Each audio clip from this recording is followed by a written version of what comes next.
Hey guys, what's up? Darcy here at 6 Strings 9 Lives. So I'm creeping up on almost 7 years here on YouTube. I've had nothing but a blast with you guys, meeting such great people, making literally personal friends that I'm in contact with daily, weekly, or especially in the comments section, where I absolutely look forward to hearing from you. So what I thought I would do is a recap of the past 10 years of my personal favorite album of the year and the runner-up from each of those years. And just hold it up and maybe we'll talk about a couple songs. You're going to know a lot of these, but if you are newer to the channel, maybe, because no one expects you to go back and watch all the old shit. I mean, if you want to dig into some of my older videos, by all means go ahead, but no one expects you to do that. So we're going to go back to 2015 and work our way to 2024. 2025 is underway. By the way, for me personally, it's really started off slow. I got one of my new releases. I've only bought 4 new releases so far this year. I think there's 4 on my list. We can review that later, but listening to some Sacrifice. And so far, this is leading the way. I know the year is still early, so we got some other bigger releases coming up here soon. Sodom is coming out with a new one in June called The Arsonist. Halloween has been announced, Giants and Monsters. That one is out August 29th. New one from Primal Fear. New one from Vicious Rumors. Let me know in the comments, what are you looking forward to still? A couple of disappointments that I've read lately that probably aren't going to hit till 2026, and that is Armored Saint and King Diamond. I mean, fuck, I am just getting fed up to here. Been waiting for years for a new King Diamond, so I am not holding my breath for this year, and probably not even for now. I don't know. We'll see. Anyways, let's go back, and I'll just start off by letting you know that I seriously started keeping track of my album of the year, at least 1 to 10 or 1 to 15, for only since probably 2018. So 2015, 2016, and 2017 on my list here. I went back and went through the collection and picked them out. So, we could do a nice chunk of 10 years. So starting off in 2015 was a very lean year for me personally. I didn't have a lot of, major pickups, but this ended up to be my album of the year, and that is Iron Maiden, Book of Souls. And, this one isn't a great Iron Maiden album. And like I said, or if I said, 2015 was pretty thin pickings, but this is the one I went with, the Book of Souls. Let's name a couple of tracks for sure. If Eternity Should Fail kicks off with a great with a great track, and then another one of my personal favorites is actually Tears of a Clown. That is it's about an actor, Robin Williams, and his downfall, things like that. But it was a bit of a different song for Iron Maiden, a little more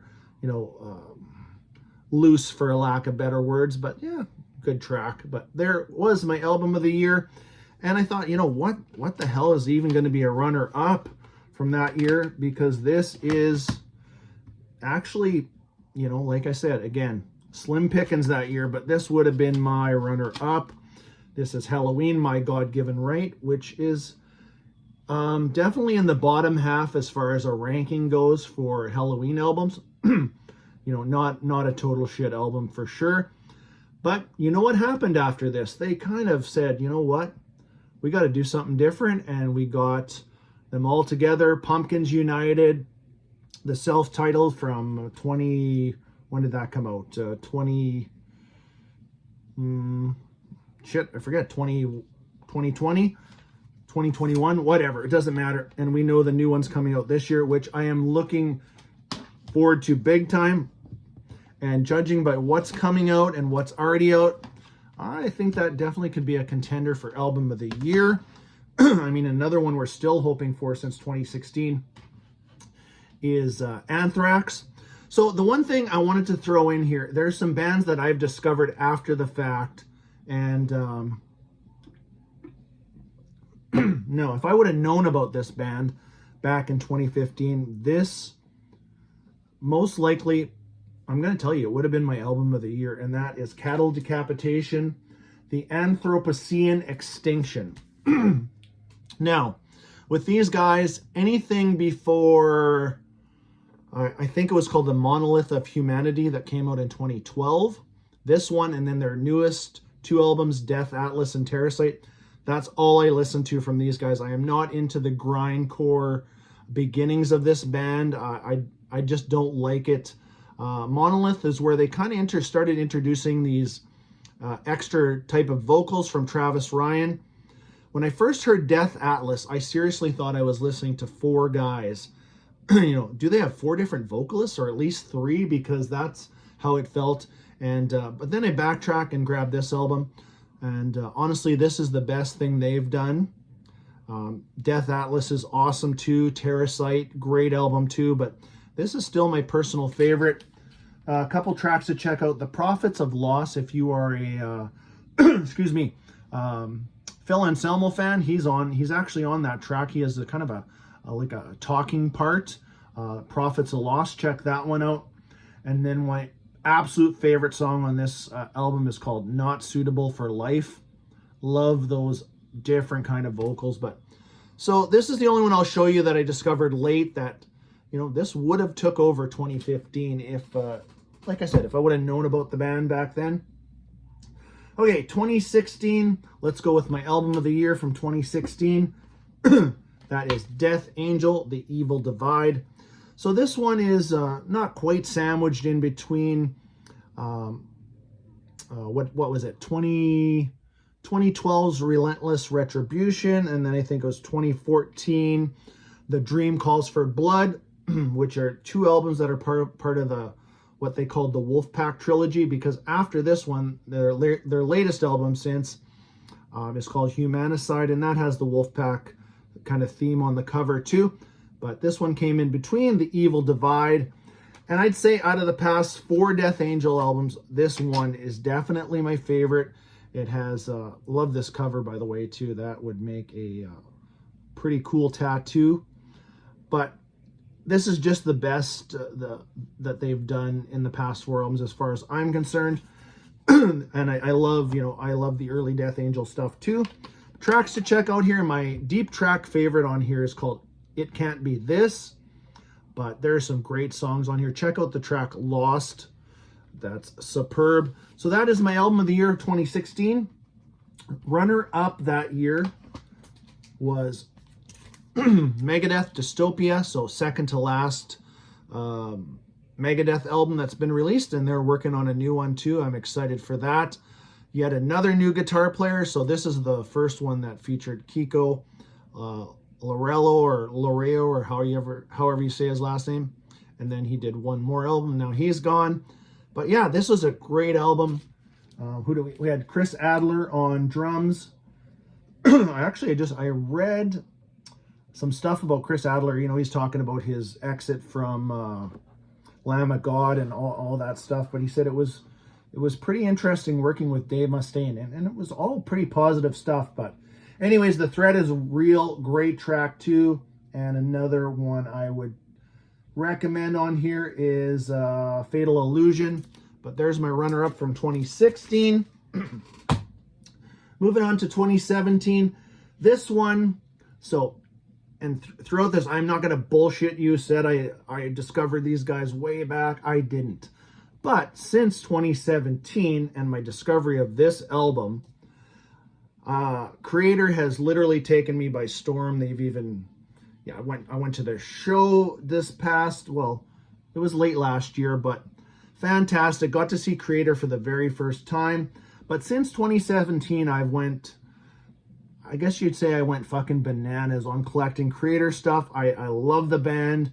They are my favorite right behind Overkill in the whole scheme of things, with lots of other favorite thrash bands too. But Gods of Violence was my introduction and my album of the year for 2017.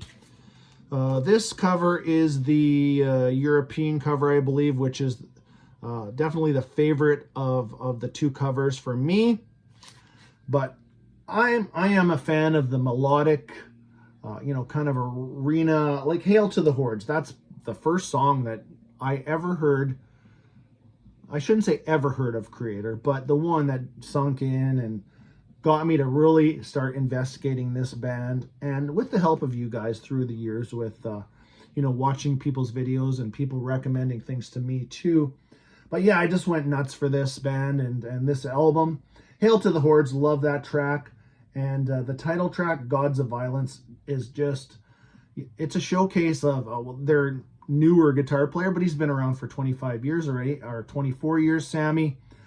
Great solos throughout this, catchy, you know, kind of, you know, like the song Hail to the Hordes, kind of gets you raising your metal fist. But there's my album of the year from 2017, which kind of knocked back my favorite band, my favorite thrash band, a notch. And this is the runner-up from 2017. This is Overkill's The Grinding Wheel, which would be their, I don't know, at this time, 17th studio album.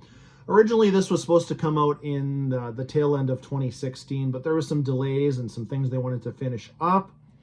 But this one, really good album. The songs that I love really stick out, but this one's a kind of a slowed down, a bit of a doomy vibe, not doom metal, but it's got a kind of crunchy, slowed down, you know, like a track like Skull Crusher, you know, kind of in that vein with some of the stuff like The Wheel or The Grinding Wheel.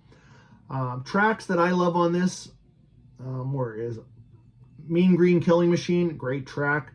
One of my other favorites is called Come Heavy, but there's my runner-up from 2017, and you may see Overkill again here on this list. Yeah, and if you are newer to the channel, I don't stray off too much into, you know, too much extreme stuff, or I'm not really a black metal guy, and but definitely do like some death metal too. I will do a video on probably at least my top 5 or 6 death metal bands. We'll do that in the future. Got a lot of videos planned for the summer. All right, on to 2018, and this one was really a no-brainer. Like I said, if you are newer to the channel and you didn't know, but my overall favorite band is Judas Priest. Like I said, again, I have a lot of favorite bands, but if you told me I could only pick one favorite band, it would be Judas Priest. So this one was kind of a shoe-in for me. Firepower from 2018. I'm trying to mix it up today too with vinyl. I got some vinyl, some CDs, even got some cassettes to show you too. But Firepower was I'm not going to use the old cliche, a real return to form, but it was a real refocus. We know that KK left after, what did he leave after? He left after Nostradamus, and then we didn't get an album till Redeemer of Souls, which was the first album to feature Richie Faulkner, but I don't think he really had a whole lot to do with that album. Production was, I feel it's a very weak production on that album. Maybe with a remix it could be better, because there are some killer tracks on there. Rob's vocals to me sound a little bit weak in places on that album, but this one, refocus, hooked up with Andy Sneap and Tom Allom, and came out with this great album. So this is my album of the year from 2018. Couple of tracks on here that I love. Evil Never Dies, that is an awesome track, and you know a lot of these favorites, but if I had one critique on this album, I would have cut it off at 12 songs. I would have made No Surrender the 12th, which is the 12th song. I would have made that the last song of the track or the album. You know, kind of, they do play that one live time to time, and they have Glenn Tipton in the background. It's kind of like a, you know, a rally for Glenn in a way. No Surrender. But Lone Wolf and Sea of Red kind of seem like bonus tracks to me, but you know, maybe you feel different than I do. But regardless, album of the year 2018. And just right behind that was another one of my big 4 of traditional metal, and that is Saxon Thunderbolt.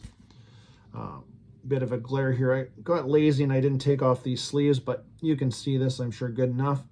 So Saxon comes back with a really strong album. After 2 heavier albums with Battering Ram and Sacrifice, this one just as heavy in places, but I don't know. I just thought it was just more even, really good songwriting on this. The whole band, even like Biff, sounds still great on this album. A couple of tracks on here. Oh, they played Rock and Roll, that kind of tribute song to Motorhead. Awesome. And let's go with a deep track that I really enjoy, Sons of Odin. But yeah, there's Thunderbolt. That's my runner-up from 2018. All right, on to 2019. This album, I didn't originally actually even have this on my radar. A few of my friends said, no, you got to check this album out. It only took 33 years to get released and made or whatever, but it ended up just possessing me. Yeah, bad pun. Anyways, album of the year 2019, Revelations of Oblivion by Possessed. Just if I had to pick one word for this album, relentless. Got to see these guys live with Creator and Testament, so it was pretty cool to see these guys live. I think there's only one change in there, have a different drummer. Other than that, the guys that Jeff has assembled for this album, Claudius Kramer and Daniel Gonzalez and I can't read that. Robert Cardenas, just awesome. Favorite tracks on this? I mean, every track is so awesome, but Dominion, just crushing. Love that track. And Omen, there's another one. Omen, it's either Omen or Ritual. Really reminds me of, starts off very similar to Megadeth's Devil's Island. Is that right? Devil's Island? Yeah, something like, anyways, check that track out too. But if you only check out one track on here on this Thrashter piece, which not a death metal album, by the way. This is it's just blackened thrash, let's call it, because I wouldn't call this a death metal album.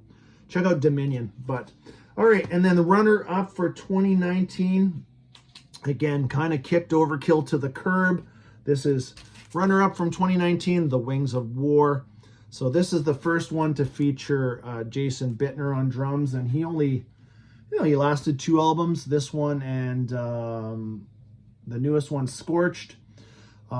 Tracks on here to check out, and this one I would put on a list of killer kick-ass lead-off tracks, and that would be Last Man Standing. That is just a crusher. And my other favorite track on here is Head of a Pin. Just some of Bobby's lyrics, just very clever stuff, very catchy.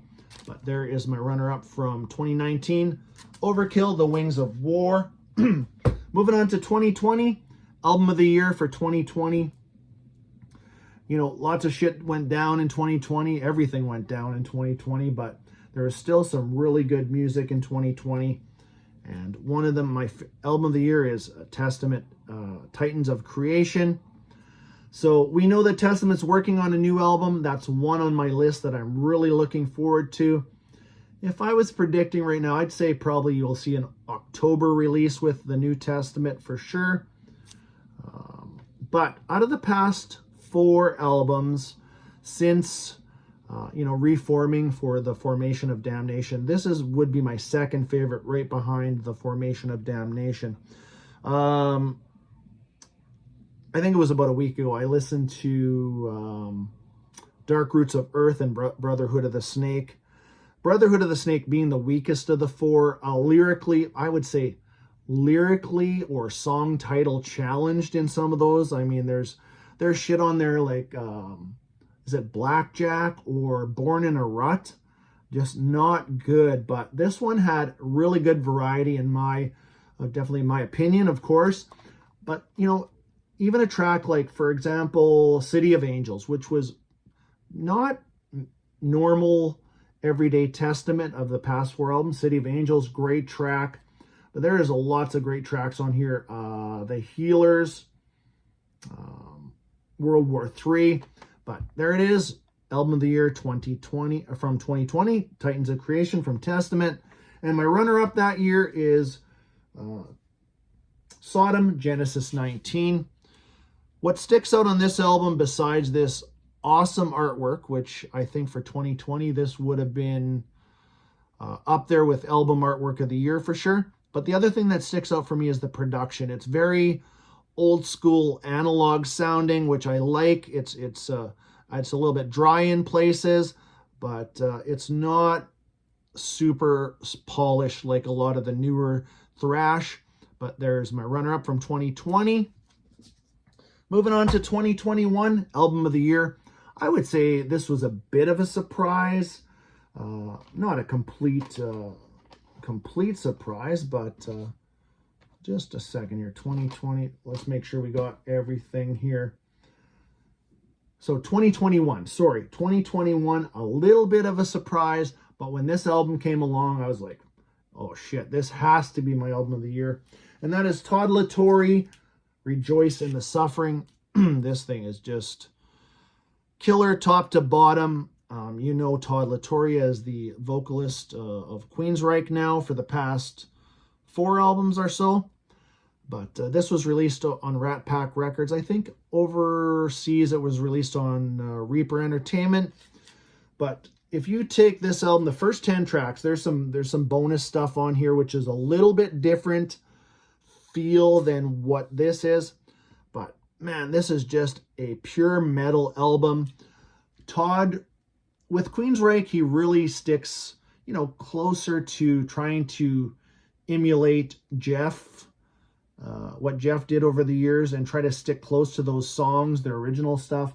But on here, he just lets loose, man. There's some Halford sounding stuff on here, some Dio, some highs, some lows. Just, Todd does a great job on the vocals, and the guitar player he has on here is just a very awesome guitar player. I believe they're working on a new solo album, so hopefully we see that later in the year or early 2026. But check out Hellbound and Down or Darkened Majesty. I mean, I could name you probably any of these. Or Vanguards of the Dawn Wall. Superb track too. So there's album of the year 2021. And my runner-up from that year is Flatsom and Jetson, Blood in the Water. So I'd say Flats they're kind of reset in 2016 with their self-titled. Then they had The End of Chaos, came out in 2019. 2021, Blood in the Water. And then their newest album, 2024, I Am the Weapon. Out of those 4 albums, this is the one I would say, go check this out. It just has a stronger song base, whatever you want to say. Throughout the whole thing, just superb. Favorite track on this album is The Wicked Hour. Check that one out too, but there's just so many great tracks on here too. Or check out The Walls and a couple of different ones. This is not just thrash throughout. There's some really cool stuff in here like Regression or Undone. A little bit, I don't know what the word would be for it, but definitely different for Flats. But this is the runner-up from 2021, Blood in the Water. All right, moving on to 2022, album of the year, Megadeth, The Sick, The Dying, and The Dead. Got a little cassette version here. Sorry about the glare, but I'm sure you know the band, you know the album. A couple great tracks on here that I for sure will be back to end this album. Awesome. And let's go with Night Stalkers. There's a couple on here that a couple tracks that are not the greatest, like Junkie. Not the greatest track, but there is so many goods versus bads on this album, but definitely looking forward to a new one from Megadeth. I would say you're probably looking at mid-2026 for a new one from them, but here's my album of the year from 2022. And the runner-up that year was Creator, Hate, Uber Alles. Now, the one thing about Creator, and by the way, when I saw that show, I was blown away. It worked like this. Possessed opened, then Creator was on, and then Testament came on. So whether I think they would call it co-headlining, But the difference between Creator and Testament that night was Creator is just on a different level to me. Their professionalism, their energy was, and the way Millie commanded the crowd, it was just awesome.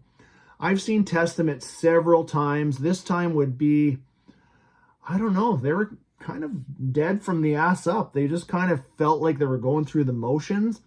But the music was great. I enjoyed it, but definitely that was a night for Creator. Anyways, just thought I'd throw that in there anyways. But Hate Uber Alles, runner-up from 2022.